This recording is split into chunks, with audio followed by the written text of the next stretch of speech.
semble être Naplouse. Naplouse, pas Naplouse. Naplouse. Naplouse. Naplouse. Naplouse. Qu'a eu lieu.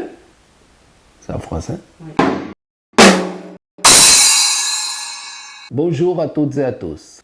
Dans cette émission, je vais parler de la violence physique des Israéliens en Cisjordanie contre ceux qui s'opposent à l'occupation.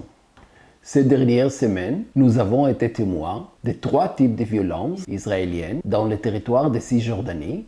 D'abord, des attaques militaires contre des terroristes. Ensuite, des colons blessant physiquement des soldats de l'armée israélienne. Et enfin, des colons attaquant des opposants à l'occupation israélienne, en plus de leur violence contre les Palestiniens, qui, elle, est quotidienne. Mon objectif est d'éclairer la manière dont les médias israéliens relatent ces différents actes de violence et ce que cela nous dit de la structure mentale coloniale. La violence des soldats israéliens contre les Palestiniens, qualifiés de terroristes, n'est bien sûr pas nouvelle. Elle a commencé avec la création même de l'État. Ces dernières semaines, l'armée israélienne a attaqué et tué des Palestiniens presque tous les jours. Sa focale du moment semble être Naplouse. C'est là qu'a eu lieu une opération contre un groupe armé connu sous le nom de Tanière de Lion.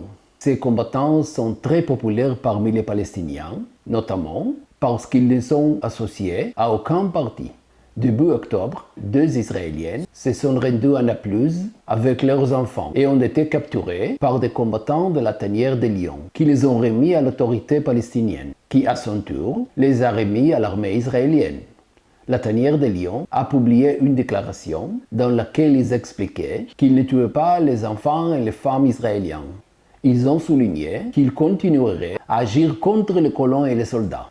La réponse officielle d'Israël a délibérément ignoré la protection que ces Israéliens et leurs enfants ont reçue de la milice et a souligné la conduite positive de l'autorité palestinienne dans cet épisode.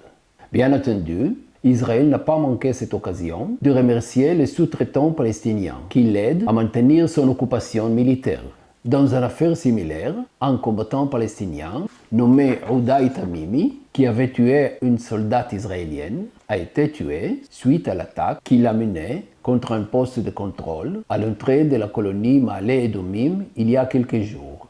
À partir du moment où il a tué la soldate jusqu'à son dernier souffle, l'armée israélienne l'a pourchassé, principalement dans le camp de réfugiés de Shuafat à Jérusalem-Est où il vivait. Sa photo a été publiée dans les médias pour le rechercher. Il y apparaît grand rasé.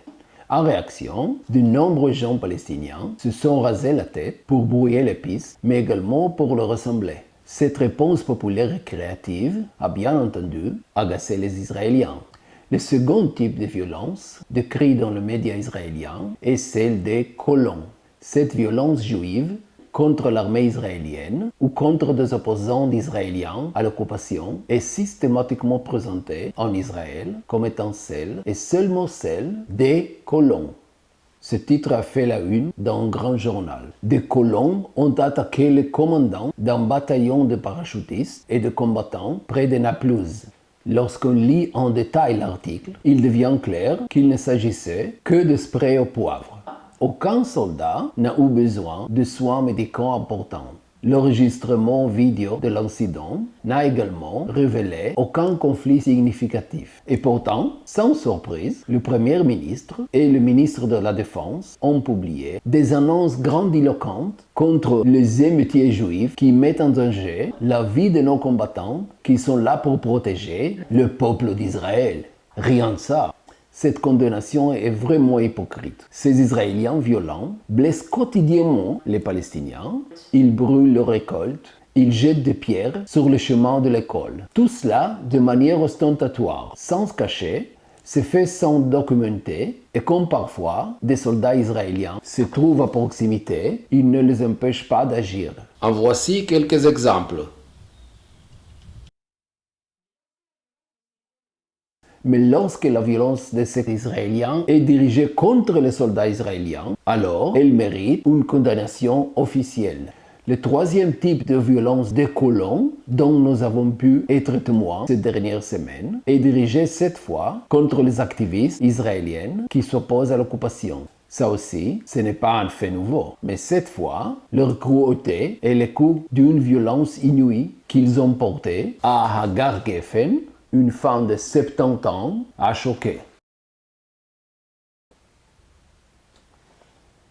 Elle faisait partie d'un groupe venu aider les Palestiniens à récolter les olives pour les protéger des colons de la région. Des colons masqués de Maale Amos sont venus attaquer les Palestiniens et les Israéliennes. Lorsqu'ils ont remarqué qu'elle prenait des photos pour documenter ce qui s'est passé, ils l'ont attaqué, ils lui ont volé son appareil photo et l'ont blessé à la tête, à la main, au dos et lui ont cassé 2 côtes. Son attaque a été relayée par les médias israéliens, mais à ce jour, aucun responsable n'a condamné l'attaque brutale. Bien entendu, aucun suspect n'a été arrêté, et même si l'incident était filmé et qu'il ne serait donc pas difficile d'identifier les agresseurs, ce n'est cependant pas surprenant. Il y a quelques mois, le téléphone d'Hagar Geffen avait été arraché par un soldat pour l'empêcher de photographier et de filmer. Il l'avait jeté dans le champ et l'avait endommagé. Si nous devions encore avoir une preuve supplémentaire que les soldats et les colons sont bien du même côté.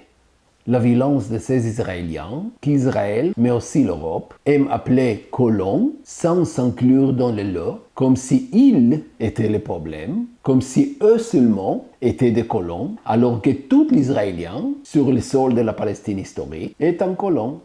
C'est le résultat de comportements de maîtres qui s'autorisent à traiter les autres, les Palestiniens, comme s'ils étaient leurs esclaves, à les humilier, à faire preuve de violence envers eux et à les considérer comme inférieurs. Israël en tant que pays ne respecte pas le droit international. Il n'est donc pas surprenant que cette violence soit répandue dans toute la société israélienne. Il ne faut donc plus dire la violence des colons, mais la violence des Israéliens.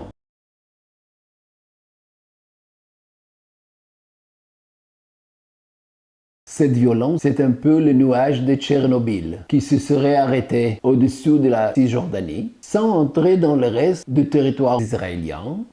Je voudrais conclure en rappelant cette importante initiative civile européenne qui vise à obtenir 1 million de signatures pour demander à l'Union européenne de mettre fin au commerce avec les colonies en territoire occupé. Si vous êtes citoyen européen, merci de signer la pétition ci-dessous.